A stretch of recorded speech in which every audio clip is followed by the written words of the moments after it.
Hearty welcome to the online Sunday school classes of CSI Madhya Kerala Diocese.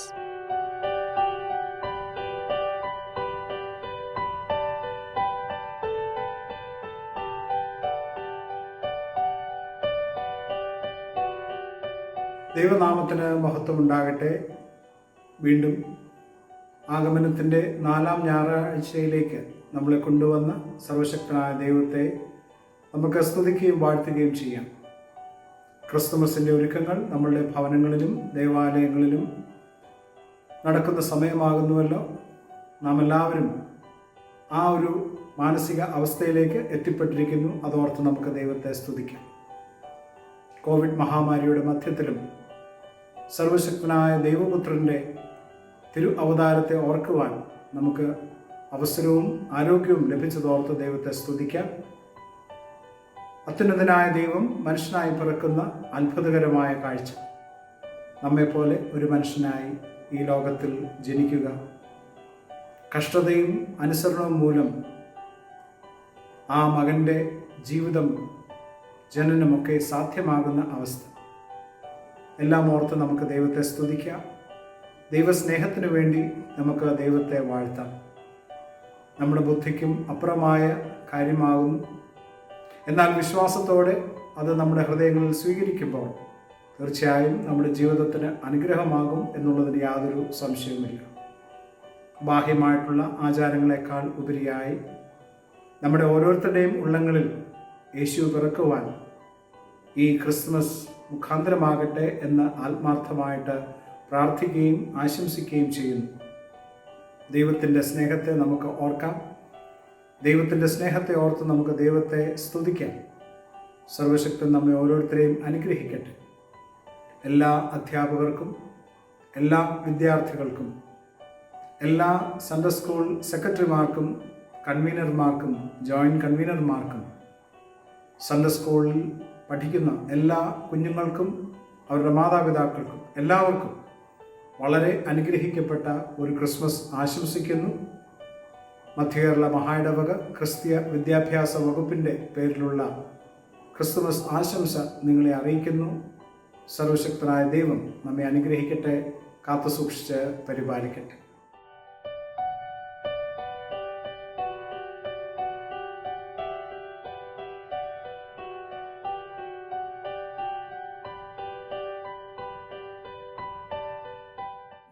പ്രാർത്ഥിക്കാം.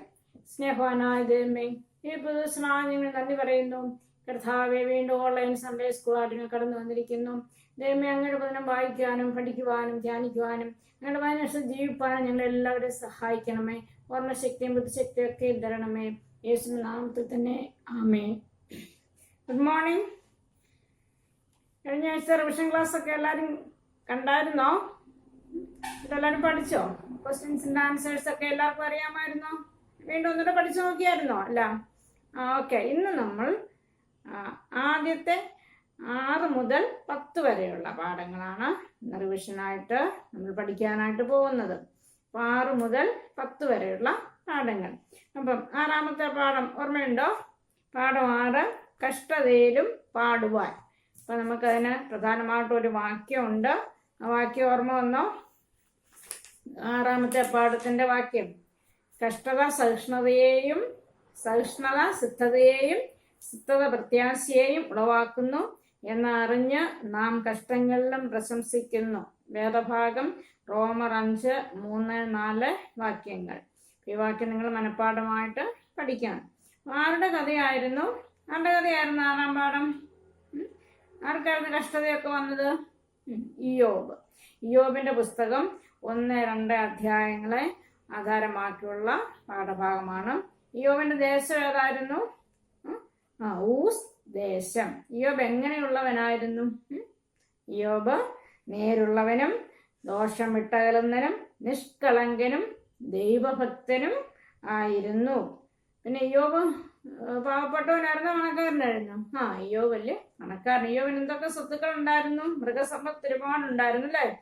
7000 ആട്, 3000 ഒട്ടകം, 500 ഏർ കാള, 500 പെൺകഴുത. ഇത്രയും വലിയ സ്വത്തുക്കൾ ഉണ്ടായിരുന്നു. ഇയ്യോബിന് മക്കളുണ്ടായിരുന്നോ? എത്ര മക്കളായിരുന്നു? 7 ആൺമക്കളും 3 പെൺമക്കളും, അങ്ങനെ 10 മക്കളും ഇയ്യോബിനുണ്ടായിരുന്നു. ഇയ്യോബ് വളരെ സന്തോഷമായിട്ട് ജീവിക്കുകയായിരുന്നു. അപ്പോൾ എന്ത് സംഭവിച്ചു ഇയ്യോബിന്? ഒരു ദിവസം ശബായർ വന്ന് കാളകളെയും പെൺകഴുതുകളെയും പിടിച്ചു കൊണ്ടുപോയി വേലക്കാരെ കൊന്നുകളഞ്ഞു. ആകാശം തീ ഇറങ്ങിയിട്ട് വേലക്കാരും ആളുകളും എല്ലാം തീക്കിരയായി. കൽദേർ വന്നിട്ട് ഒട്ടകങ്ങളെയും ആടുമാടുകളെ എല്ലാം പിടിച്ചുകൊണ്ടുപോയി. അങ്ങനെ എല്ലാം നഷ്ടപ്പെട്ടു. അതുകൂടാതെ ഇയ്യോബിന്റെ വീട് തകർന്നു. കൊടുങ്കാറ്റിൽ വീട് തകർന്നിട്ട് ഇയ്യോബിന്റെ മക്കളെല്ലാവരും മരിച്ചുപോയി. അപ്പൊ ഇയ്യോബും ഭാര്യ മാത്രമേ ഇപ്പോൾ ഉള്ളൂ.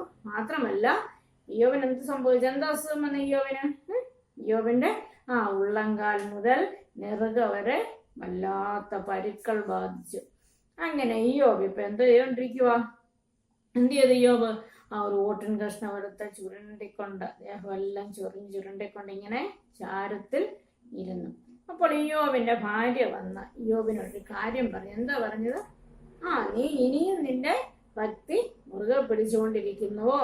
ദൈവത്തെ തിരിച്ചു പറഞ്ഞിട്ട് മരിച്ചു കളക എന്ന് പറഞ്ഞു. അപ്പൊ ഇയ്യോബ് ഭാര്യയോട് എന്താ പറഞ്ഞു? ഒരു പൊട്ടി സംസാരിക്കുന്നത് പോലെ നീ സംസാരിക്കുന്നു. നാം ദൈവത്തിന്റെ കയ്യിൽ നിന്ന് നന്മ കൈക്കൊള്ളുന്നു, തിന്മയും കൈക്കൊള്ളരുതോ? അങ്ങനെ ഇതിലൊന്നിൽ ഇയ്യോബ് ഒരു പാപവും ചെയ്തില്ല. തന്റെ വാക്കുകൊണ്ട് പോലും ഒരു പാപവും ചെയ്തില്ല. യഹോവ തന്നു, യഹോവ എടുത്തു, യഹോവയുടെ നാം വാഴ്ത്തപ്പെടുമാറാകട്ടെ എന്ന് പറഞ്ഞ് ദൈവത്തിൽ കൂടുതലായിട്ട് ആശ്രയിച്ചുകൊണ്ട് ഇയ്യോബ് ഇരുന്നു. അപ്പൊ ഇങ്ങനെ ഇരിക്കുമ്പോൾ ഇയ്യോബിനെ കാണാൻ ആരാ വന്നത്? ഇയ്യോബിന്റെ കൂട്ടുകാർ. എത്ര കൂട്ടുകാരാ വന്ന്? 3 കൂട്ടുകാര് വന്നു. അവരുടെയൊക്കെ പേരറിയാമോ? Eliphaz, ബിൽദാൻ, Zophar. അവരെന്ത് ചെയ്തു? ഇയ്യോബിനെ കണ്ടപ്പോ ഇയ്യോബിന്റെ കഷ്ടത കണ്ടപ്പോ അവരെന്തോ ചെയ്തു? അവര് മിണ്ടാതെ ഇയ്യോബിന്റെ കൂടെ തറയിലിരുന്നു. എത്ര ദിവസം ഇരുന്നറിയാമോ? 7 രാപ്പകൽ ഇയ്യോബിന്റെ കൂടെ തറയിൽ ഇരുന്നു. അപ്പം ഇയ്യോബ് ഇവിടെ ദൈവത്തിനെതിരായിട്ട് ഒരു കാര്യവും ഇയ്യോബിന്റെ കൂട്ടുകാര് ഇയ്യോബിനോട് പല കാര്യങ്ങൾ പറഞ്ഞു. ദൈവത്തെ കുറിച്ചൊക്കെ ദൈവത്തിനെതിരായിട്ട് ഒരു കാര്യവും ഒരുപാട് കാര്യങ്ങൾ ഈ കൂട്ടുകാര് പറഞ്ഞു. എന്നാൽ ഇയ്യോബ് എപ്പോഴൊന്നും ഒരു കാര്യവും എതിരായിട്ട് പറയുന്നില്ല. അപ്പോഴ് ദൈവം എന്ത് ചെയ്തു? ദൈവം അടുത്ത ഇയ്യോബിന് പ്രത്യക്ഷനായി. എങ്ങനെയാ പ്രത്യക്ഷനായത്? എങ്ങനെയാ? ചുഴലിക്കാറ്റിൽ ഇയ്യോബിന് പ്രത്യക്ഷനായി. അതിന്റെ പാഠം 7 അതാണ് നമുക്ക് പഠിക്കാനുള്ളത്. മുഖാമുഖം ദൈവത്തോടൊപ്പം. അതായത് ഇയ്യോബിന്റെ കൂട്ടുകാർ വന്ന് ഇതൊക്കെ പറഞ്ഞു. എന്നിട്ട് ഇയ്യോബ് ഒന്നും പാപം ചെയ്തില്ല. അപ്പൊ അതിന് ശേഷമുള്ള സംഭവമാണ് നമ്മുടെ 7-ാം പാഠം.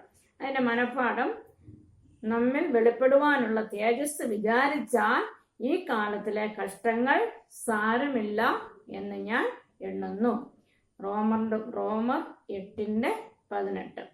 അപ്പം ഈ കഥ, അതായത് ഈ പാഠം 7 ഇയ്യോബിന്റെ പുസ്തകം 42-ാം അധ്യായത്തെ ആധാരമാക്കിയുള്ളതാണ്. അതായത് ഇയ്യോബിന്റെ കൂട്ടുകാർ വന്ന് ഇയ്യോബിനോട് സംസാരിച്ച് കഴിഞ്ഞതിന് ശേഷമുള്ള സംഭവങ്ങളാണ്. അപ്പൊ ഇയ്യോബിന്റെ ദൈവം ചുഴലിക്കാറ്റിൽ പ്രത്യക്ഷനായിട്ട് ഇയ്യോബിനോട് കുറെ കാര്യങ്ങൾ പറഞ്ഞു. എന്തൊക്കെയാ പറഞ്ഞു? എന്തിനെ പറ്റിയാ?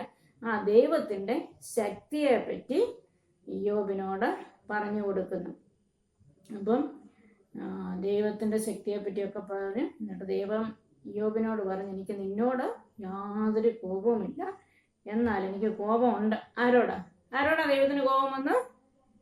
ഇയ്യോബിന്റെ കൂട്ടുകാരോട്. എന്താ അതിന് കാരണം? എന്റെ ദാസനായ ഇയ്യോബിനെ പോലെ നിങ്ങൾ എന്നെ കുറിച്ച് വിഹിതമായത് സംസാരിച്ചില്ല. അപ്പം ദൈവത്തിന് ഇയ്യോബിന്റെ കൂട്ടുകാരോട് കോപം വരാനുള്ള കാര്യം ഇതാണ്. അവർ ദൈവത്തിനെതിരായിട്ട് സംസാരിച്ചു. അതുകൊണ്ട് ദൈവം ഒരു കാര്യം ചെയ്യാൻ പറഞ്ഞവരോട്. എന്താണെന്നറിയാമോ? നിങ്ങൾ 7 കാളയെയും 7 ആട്ടുകൊറ്റനെയും ഇയ്യോബിന്റെ അടുത്ത് കൊണ്ടുപോവാ. ഇയ്യോബ് എനിക്ക് വേണ്ടി, നിങ്ങൾക്ക് വേണ്ടി അത് യാഗം കഴിക്കട്ടെ. അങ്ങനെ ദൈവം ഇയ്യോബ് ഇത് യാഗം കഴിച്ചിട്ട് തൻ്റെ കൂട്ടുകാർക്ക് വേണ്ടി പ്രാർത്ഥിച്ചു. അപ്പോൾ ദൈവം ഇയ്യോബിന്റെ സ്ഥിതിക്ക് മാറ്റം വരുത്തി. എപ്പോഴാണ് ദൈവം ഇയ്യോബിന്റെ സ്ഥിതിക്ക് മാറ്റം വരുത്തിയത്? ഇയ്യോബ് കൂട്ടുകാർക്ക് വേണ്ടി പ്രാർത്ഥിച്ചപ്പോൾ. അപ്പോൾ ദൈവം ഇയ്യോബിന്റെ സ്ഥിതിക്ക് മാറ്റം വരുത്തി. അതായത് അവന്റെ അസുഖമൊക്കെ പൂർണ്ണമായിട്ട് മാറി. മാത്രമല്ല, അവൻ നേരത്തെ ഉണ്ടായിരുന്നതിന്റെ എല്ലാം ഇരട്ടി കൊടുത്തു. അപ്പൊ നേരത്തെ ഉണ്ടായിരുന്ന എന്തായിരുന്നു? 7000 ആട്. അപ്പൊ അതിപ്പോ എത്ര ആയി? 14,000 ആടായി. പിന്നെ 3000 ഒട്ടകം ഉണ്ടായി. ഇപ്പൊ എത്ര ആയി? 6000 ഒട്ടകമായി. അതുപോലെ 500 കാളയായിരുന്നു. ഇപ്പൊ എത്ര ആയി? 1000 കാളയായി. 500 പെൺകഴുകുണ്ട്. ഇപ്പൊ എത്ര ആയി? 1000 പെൺകഴുത. കൂടാതെ യോബിന് വീണ്ടും 7 പുത്രന്മാരും 3 പുത്രിമാരും ഉണ്ടായി. അവരെ പറ്റി പറഞ്ഞ യോബിന്റെ പെൺമക്കളെ പോലെ സൗന്ദര്യമുള്ള യുവതികള് ഭൂമിയിൽ ഇറങ്ങില്ലായിരുന്നു. അവരുടെ പേരറിയാമോ? ഓർമ്മയുണ്ടോ യോബിന്റെ പെൺമക്കളുടെ പേര്? കെസ്തീയ, എമീമ, കേരൻ, ഹപ്പൂക്ക്. 3 പെൺമക്കളുണ്ടായിരുന്നു. അപ്പൊ യോബിന്റെ കഥയിൽ നിന്നേ നമുക്ക് എന്ത് മനസ്സിലാക്കാൻ പറ്റും? യോബിനെ പോലെ യോബിന് ആദ്യം നല്ല സന്തോഷമായിരുന്നു, സമ്പത്തായിരുന്നു അല്ലേ? അപ്പൊ യോബ് ദൈവത്തെ സന്തോഷിപ്പിച്ചു. പിന്നെ യോബിന് കഷ്ടത വന്നപ്പോഴും ദൈവത്തെ മറന്നുപോയോ? ഇല്ല. അപ്പൊ യോബിനെ പോലെ സന്തോഷത്തിലും സമ്പത്തിലും മാത്രമല്ല, കഷ്ടതയിലും ദൈവത്തിൽ ആശ്രയിക്കാനായിട്ട് നമുക്ക് കഴിയണം. എങ്കിൽ മാത്രമേ ദൈവം നമ്മിൽ പ്രസാദിക്കുകയുള്ളൂ.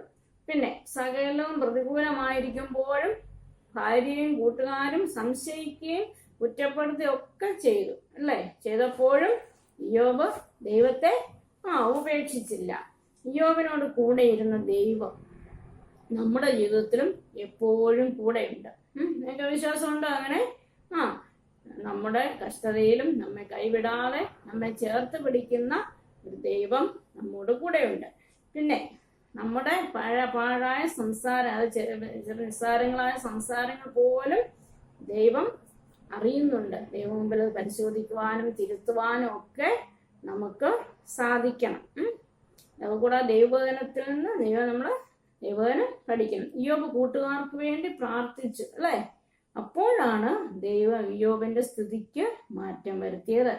അതുപോലെ നമ്മളും നമ്മോട് ദോഷം പ്രവർത്തിക്കുന്നവർക്ക് വേണ്ടി പ്രാർത്ഥിക്കുമ്പോൾ, അല്ലെ മറ്റുള്ളവർക്ക് വേണ്ടി പ്രാർത്ഥിക്കുമ്പോഴാണ് ദൈവം നമ്മളെ അനുഗ്രഹിക്കുകയും നമ്മുടെ അവസ്ഥയ്ക്ക് മാറ്റം വരുത്തുകയും ചെയ്യും. കഷ്ടതയുടെ നടുവിൽ വിശ്വാസത്തോടെ നിൽക്കുമ്പോൾ സാത്താന്റെ തന്ത്രം തോൽക്കുകയാണ് എന്നോർക്കുക. അപ്പം നാം എപ്പോഴും പൈശാചിക തന്ത്രങ്ങൾ തിരിച്ചറിഞ്ഞ് അവയെ തോൽപ്പിക്കുന്നവരായിരിക്കണം. മറ്റുള്ളവരെ സ്നേഹിക്കുന്നവരായിരിക്കണം. മറ്റുള്ളവർക്ക് വേണ്ടി പ്രാർത്ഥിക്കുന്നവർ ആയിരിക്കണം.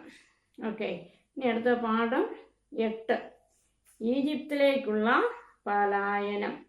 പിന്നെ മനഃപ്പാഠവാക്യം: എൻ്റെ വചനം നിവർത്തിക്കേണ്ടതിന് ഞാൻ ജാഗരിച്ചുകൊള്ളും എന്ന് അരുളിച്ചെയ്തു. യിരെമ്യാ പ്രവാചകന്റെ പുസ്തകം 1-ാം അധ്യായം 12b.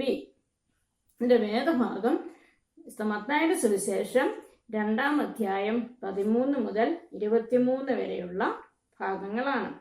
അപ്പം ഇത് ആരുടെ കഥയായിരുന്നു? ഏത് കഥയായിരുന്നു? ഓർമ്മയുണ്ടോ? യേശു കുഞ്ഞിനെ കൊണ്ട് പോയ കഥയാണ്. യേശു ജനിച്ചത് ഏത് രാജാവിന്റെ കാലത്ത്? അന്നത്തെ രാജാവ് ആരായിരുന്നു? ഹെരോദ രാജാവ്. എവിടെ യേശു ജനിച്ചത്? സ്ഥലത്താണ് യേശു ജനിച്ചത്?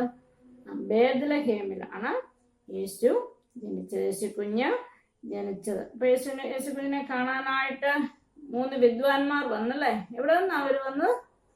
കിഴക്ക് നിന്ന് 3 വിദ്വാൻമാർ അവരെ കാണാൻ വന്നു.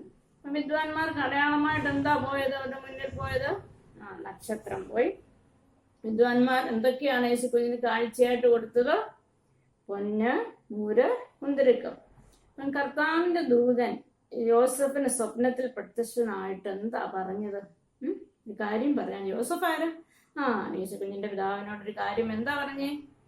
നീ എഴുന്നേറ്റ് ശിശുവിനെയും അമ്മയെയും കൂട്ടിക്കൊണ്ട് മിസ്രയീമിലേക്ക് ഓടിപ്പോയി ഞാൻ നിന്നോട് പറയും വരെ അവിടെ പാർക്കുക. ഹെരോദാവ് ശിശുവിനെ നശിപ്പിക്കേണ്ടതിന് അവനെ അന്വേഷിപ്പാൻ ഭാവിക്കുന്നു. അപ്പം ഇങ്ങനെ യോസഫ് എഴുന്നേറ്റ് യോസഫിനോട് ഇങ്ങനെ ദൈവം സ്വപ്നത്തിൽ അറിയിച്ചു. അപ്പോഴ് ജോസഫ് എഴുന്നേറ്റ് കുഞ്ഞിനെയുമായിട്ട് കുഞ്ഞിൻ്റെ അമ്മയുമായിട്ട് ഓടിപ്പോയി. എങ്ങോട്ടാ പോയത്? മിസ്രൈമിലേക്ക് പോയി. അപ്പോൾ പോയി കഴിഞ്ഞപ്പം ഹെരോദാവ് എന്താ ചെയ്തത്? എന്ത് ചെയ്ത് ഹെരോദാവ്? ഇവരെ കിട്ടിയോ? യേശു കുഞ്ഞിനെ കിട്ടിയോ ഹെരോദാവിന്? ഇല്ല. അതുകൊണ്ട് 2 വയസ്സും അതിന് താഴെയുമുള്ള ആൺകുട്ടികളെ ഒക്കെയും ബേത്ലഹേമിലും അതിൻ്റെ എല്ലാ അതിരുകളിലും ആളയച്ച് കൊല്ലിച്ചു. അപ്പം ഇങ്ങനെ ഈ യേശു കുഞ്ഞ് ജനിക്കുന്ന സമയത്ത് കുഞ്ഞുങ്ങളെ കൊല്ലുമെന്ന് ഒരു പ്രവാചകൻ പ്രവചിച്ചായിരുന്നു. ഏത് പ്രവാചകനാ? ഓർമ്മ വന്നോ? ഇരമ്യ പ്രവാചകൻ പ്രവചിച്ചായിരുന്നു. അപ്പൊ പ്രവചന നിവൃത്തിയാണ് ഇപ്പൊ ഇവിടെ നടന്നത്. ഹെരോദാവിന്റെ മകൻ ആര്? വേറെ പുതിയ രാജാവ് ആരായിരുന്നു? അർക്കലയോസ്. അപ്പം അർക്കലയോസിന്റെ കാലത്ത് യേശു കുഞ്ഞിനെ കൊണ്ട് തിരിച്ചു വന്നില്ല. എവിടെയൊക്കെ വന്നത്? നസറേത്ത് എന്ന ഗ്രാമത്തിൽ വന്ന് പാർത്തു. അതുകൊണ്ട് യേശുവിന് വേറൊരു പേര് വന്നു. എന്താ പേര് വന്ന്? നസറായനായ യേശു നസറേത്തിൽ വളർന്നുകൊണ്ടാണ് യേശുവിന് നസറായനായ യേശു എന്ന പേര് വന്നത്. ഈ പാഠത്തിൽ നിന്ന് നമുക്ക് മനസ്സിലാക്കാൻ പറ്റുന്ന എന്താ പഠിക്കാനുള്ളത്?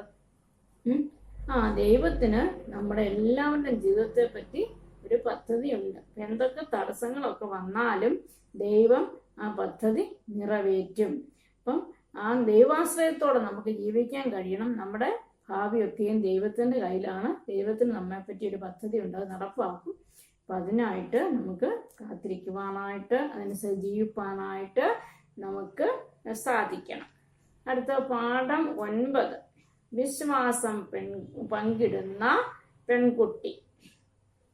വാക്യം ജാതികളുടെ ഇടയിൽ, ഓർമ്മ വന്നോ? ജാതികളുടെ ഇടയിൽ അവന്റെ മഹത്വവും സകല വംശങ്ങളുടെ ഇടയിൽ അവന്റെ അത്ഭുതങ്ങളും വിവരിപ്പിൻ. സങ്കീർത്തനങ്ങൾ 96:3. ഈ പാഠത്തിന്റെ വേദഭാഗം 2 രാജാക്കന്മാരുടെ പുസ്തകം 5-ാം അധ്യായം 1 മുതൽ 15 വരെ. ഇവിടെ ഒരു പെൺകുട്ടിയുടെ കഥയാണ്. വിശ്വാസം പങ്കിടുന്ന പെൺകുട്ടി. പെൺകുട്ടി ആരുടെ വീട്ടിലെ ജോലിക്കാരിയായിരുന്നു? നയമാന്റെ വീട്ടിലെ ജോലിക്കാരിയായിരുന്നു. നയമാൻ ആരാണ് നയമാൻ? അരാം രാജാവിന്റെ സേനാപതി ആയിരുന്നു. അരാം രാജാവിന്റെ സൈന്യത്തിന്റെ ക്യാപ്റ്റൻ ആയിരുന്നു അല്ലേ? അപ്പൊ നയമാൻ വലിയ പരാക്രമശാലി ആയിരുന്നു. എങ്കിലും എന്ത് പറ്റി നയമാന്? എന്തായിരുന്നു? നയമാൻ കുഷ്ഠരോഗി ആയിരുന്നു. അപ്പം നയമാന്റെ കുഷ്ഠരോഗം സൗഖ്യമാക്കി. ആരാ സൗഖ്യമാക്കിയത്? ഒരു പ്രവാചകൻ അല്ലേ? ആ പ്രവാചകനെ പറ്റി നയമാനോട് പറഞ്ഞതാരാ? നയമാന്റെ വീട്ടിലെ ജോലിക്കാരിയായ അടിമ പെൺകുട്ടി.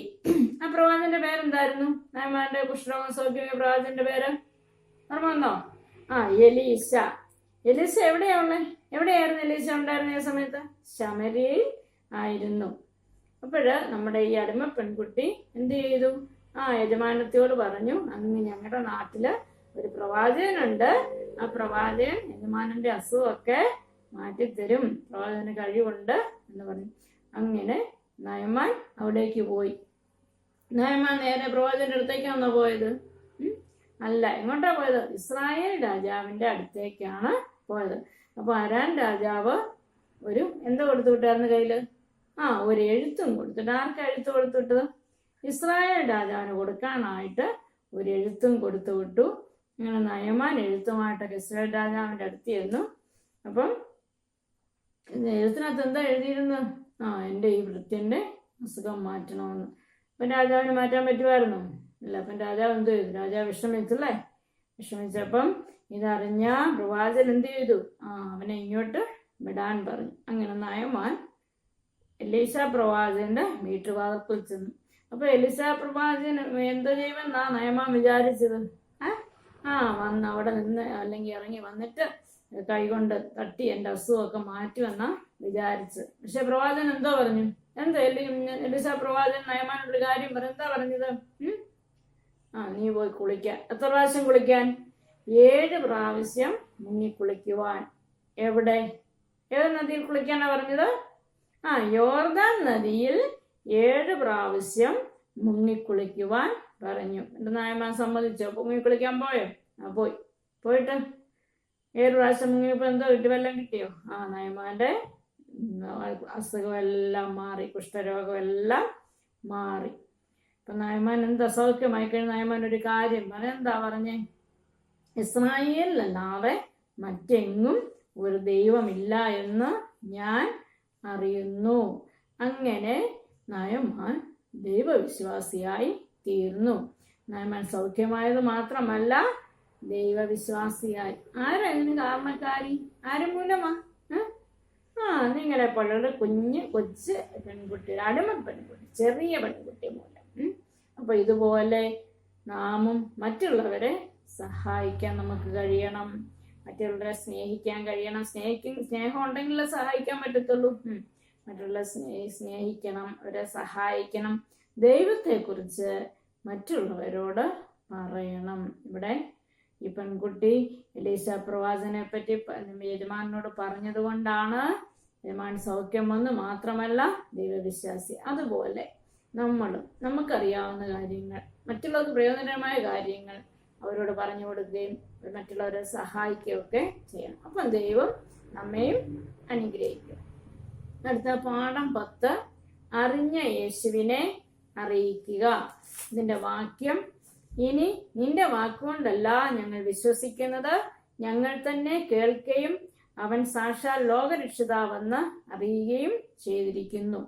യോഹന്നാൻ 4:42. ഇതിന്റെ വേദഭാഗം യോഹന്നാൻ സുവിശേഷം 4-ാം അധ്യായം 5 മുതൽ 29 വരെയും 39 മുതൽ 42 വരെയുമുള്ള വാക്യങ്ങളാണ്. ഇവിടെ യേശുവും ഒരു സ്ത്രീയും തമ്മിലുള്ള സംഭാഷണമാണ്. സ്ത്രീയെ വിശേഷിപ്പിച്ചത് എങ്ങനെ? ശമരിയ സ്ത്രീ. ഏത് സ്ഥലത്ത് വെച്ചാ അവര് കണ്ടുമുട്ടിയത്? സുഖാർ എന്ന് പറയുന്ന സ്ഥലത്ത്. എപ്പോഴാ കണ്ടുമുട്ടിയേ? എത്ര മണിക്കാ? 6-ാം മണി. 6-ാം മണി എന്ന് പറയുന്നത് നമ്മുടെ എത്ര സമയം? നമ്മുടെ സമയം എപ്പോഴാ? 12 മണി. 12 മണിയുടെ പ്രത്യേകത എന്താ? നല്ല ചൂടാണ്, ദാഹമുണ്ട് അല്ലെ? നടന്നു വരുന്ന യേശുവിന് ദാഹിച്ചപ്പോൾ യേശു സ്ത്രീയോട് എന്ത് ചോദിച്ചു? സ്ത്രീ എന്തെടുക്കുമായിരുന്നു? സ്ത്രീ വെള്ളം കോരുമായിരുന്നല്ലേ? അപ്പൊ സ്ത്രീയോട് എന്ത് ചോദിച്ചേ? എനിക്ക് കുടിപ്പാൻ തരുമോ? സ്ത്രീ എന്താ മറുപടി പറഞ്ഞേ? നീ യഹൂദനായിരിക്കെ ശമരിയക്കാരിയായ എന്നോട് വെള്ളം ചോദിക്കുന്നത് എന്ത്? അവസാനം പിന്നെ യേശു ശമരിയക്കാരി സ്ത്രീയും കൂടെ സംസാരിച്ചു. അങ്ങനെ എന്നിട്ട് യേശു അവളോട് പറഞ്ഞു, ഞാൻ തരുന്ന വെള്ളം ഒരു പ്രത്യേകത ഉണ്ടെന്ന് പറഞ്ഞു. ഞാൻ തരുന്ന വെള്ളം എന്താ? ഞാൻ തരുന്ന വെള്ളം കുടിക്കുന്നവന് എല്ലാം പിന്നെ എന്താ പറഞ്ഞേ? ദാഹിക്കുമെന്ന് പറഞ്ഞു. ഇല്ല, ഞാൻ കൊടുക്കുന്ന വെള്ളം കുടിക്കുന്നവന് ഒരു നാളും ദാഹിക്കയില്ല. ഈ വെള്ളം കുടിക്കുന്നവനെല്ലാം പിന്നെയും ദാഹിക്കും. ഞാൻ കൊടുക്കുന്ന വെള്ളം കുടിക്കുന്നവന് ഒരു നാളും ദാഹിക്കയില്ല. ഞാൻ കൊടുക്കുന്ന വെള്ളം അവന് നിത്യജീവനിലേക്ക് പൊങ്ങി വരുന്ന നീരുറവയായിത്തീരുന്നു. അപ്പൊ യേശു അവളോട് പറഞ്ഞു. അപ്പൊ അവള് പറഞ്ഞു, എനിക്ക് അവളെ ചേരാൻ പറഞ്ഞല്ലേ? അപ്പൊ യേശു എന്താ പറഞ്ഞു? ആരെ വിളിച്ചിട്ടാണ് പറഞ്ഞത്? നീ പോയി നിന്റെ ഭർത്താവിനെ വിളിച്ചു കൊണ്ടുവരാൻ പറഞ്ഞു. അപ്പൊ അവൾ എന്തോ ചെയ്തു?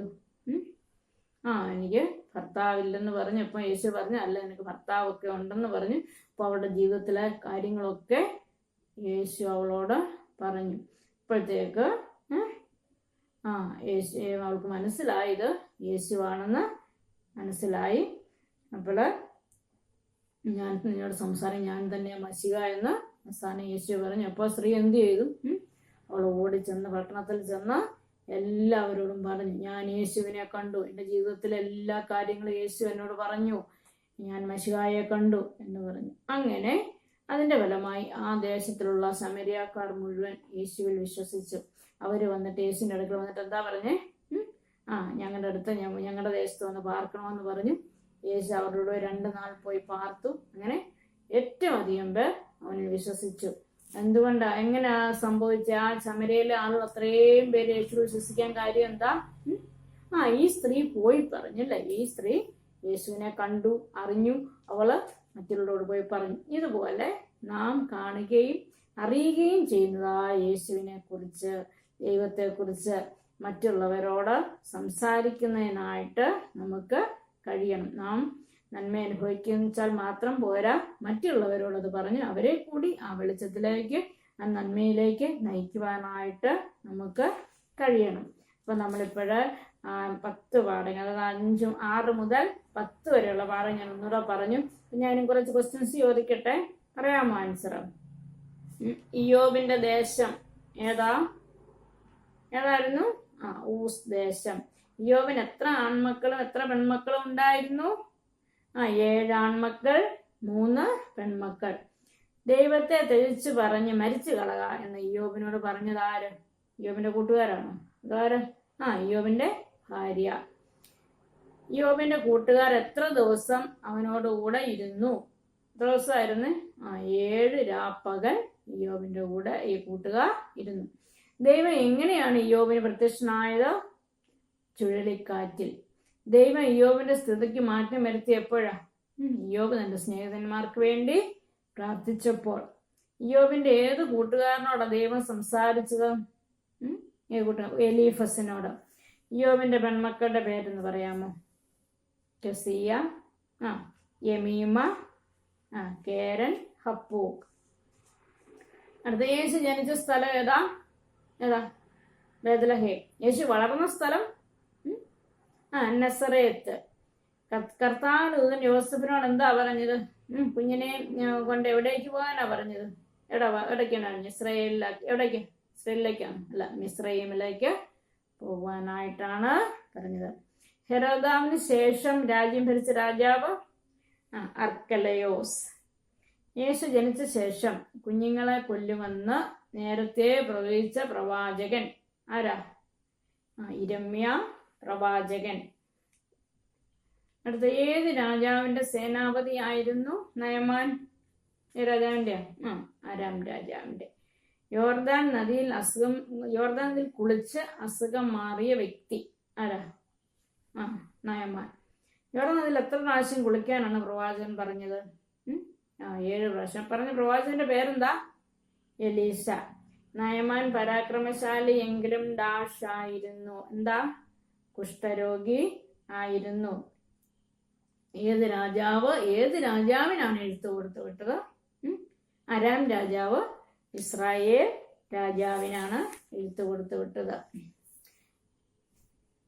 യേശുവും ശമരിയ സ്ത്രീയുമായും കൂടി വെള്ളം കണ്ടുമുട്ടിയ കിണർ ഏത് സ്ഥലത്താ? യേശു ശമരിയ സ്ത്രീയോട് കിണറിന്റെ അടുത്ത് വെച്ചല്ല കണ്ടുമുട്ടിയത്. കിണർ ഏത് സ്ഥലത്താ? സുഖാർ എന്ന് പറയുന്ന സ്ഥലത്തായിരുന്നു. ദൈവം ആത്മാവാകുന്നു, അവനെ നമസ്കരിക്കുന്നവർ ആത്മാവിലും ഡാഷിലും നമസ്കരിക്കണം. എന്താ? സത്യത്തിലും നമസ്കരിക്കണം. യേശു കൊടുക്കുമെന്ന് പറഞ്ഞ വെള്ളത്തിന്റെ പ്രത്യേകത, ആ വെള്ളം കുടിച്ചാൽ ഒരു നാളും ദാഹിക്കയില്ല. ആരെ വിളിച്ചുകൊണ്ട് വരാനാണ് യേശു ശമരിയ സ്ത്രീയോട് പറഞ്ഞത്? നിന്റെ ഭർത്താവിനെ. നിന്നോട് സംസാരിക്കുന്ന ഞാൻ തന്നെ ഡാഷ് എന്ന് പറഞ്ഞു. എന്താണ്? മസിഹ എന്ന് പറഞ്ഞു. അപ്പൊ ഞാൻ കുറച്ച് ക്വസ്റ്റ്യൻസേ പറഞ്ഞുള്ളൂ. അപ്പൊ നിങ്ങൾ ഒന്നുകൂടെ അതെല്ലാം പഠിക്കുക. എന്നിട്ട് പിന്നെ നിങ്ങൾ ഈ ക്വസ്റ്റ്യൻസിന്റെ ആൻസറൊക്കെ ഒന്നുകൂടെ നോക്കണം. നീ എൻ്റെ അകത്തുണ്ട് ആരോട് പറഞ്ഞു ഒക്കെ ചോദിക്കട്ടെ. ഒരു പൊട്ടി സംസാരിക്കുന്ന പോലെ നീ സംസാരിക്കുന്നു. ആരോടാ പറഞ്ഞേ? ഇയ്യോബ് നിന്റെ ഭാര്യയോട്. നിന്റെ ദൈവത്തെ ത്യജിച്ച് പറഞ്ഞ് മരിച്ചു കളക. ആരാ പറഞ്ഞേ? ഭാര്യ ഇയ്യോബിനോട്. ഇസ്രായേലിലല്ലാതെ ഭൂമിയിൽ എങ്ങും ഒരു ദൈവമില്ല. നയമാൻ പ്രവാചകനോട്. എനിക്ക് കുടിപ്പാൻ തരുമോ? ആരാടാ? യേശു ശമരിയ സ്ത്രീയോട്. നീ ഒരു പ്രവാചകനെന്ന് ഞാൻ അറിയുന്നു. ആരോടാ പറഞ്ഞ്? ശമരിയ സ്ത്രീ യേശുവിനോട്. അപ്പൊ ഇനി നിങ്ങൾ ഈ പാഠങ്ങളെല്ലാം ഒന്നുകൂടെ പഠിക്കുക, ഒന്നുകൂടെ വാക്യവും എല്ലാം പഠിക്കുക. നിങ്ങൾക്ക് എല്ലാവർക്കും നല്ല ഭാവി ഉണ്ടാകട്ടെ. ദൈവം നിങ്ങൾ പഠിക്കണം. അത് നിങ്ങളുടെ ജീവിതത്തിന് ഏറ്റവും അനുഗ്രഹമായിരിക്കട്ടെ. എല്ലാവരും സൺഡേ സ്കൂൾ നന്നായിട്ട് പഠിക്കണം. നല്ല കുഞ്ഞുങ്ങളായിട്ട് എല്ലാവരും ജീവിക്കണം. നമുക്ക് പ്രാർത്ഥിക്കാം. സ്നേഹവാനായ ദൈവമേ, ഞങ്ങൾ വീണ്ടും ഒരു ദിവസം കൂടി സൺഡേ സ്കൂൾ പഠിച്ചില്ല കർത്താവേ. ജനറേഷൻ ക്ലാസ് ആയിട്ട് ഞങ്ങൾ പഠിച്ചു. ഞങ്ങൾക്ക് ഓർമ്മശക്തിയും ബുദ്ധിശക്തിയൊക്കെ തന്നതിനായിട്ട് സ്തോത്രം ചെയ്യുന്ന കർത്താവേ. ദൈവമേ, ഈ വചനം അനുസരിച്ച് ജീവിപ്പാൻ ഞങ്ങളെ സഹായിക്കണമേ. ഞങ്ങളെല്ലാവരെയും അനുഗ്രഹിക്കണമേ. ഞങ്ങളുടെ മാതാപിതാക്കളെ, അധ്യാപകരെയും കൂട്ടുകാരെയും ബന്ധുമിത്രാദികളെ എല്ലാവരും ഇവിടുത്തെ കരങ്ങളിൽ ഏൽപ്പിക്കുന്ന കർത്താവേ.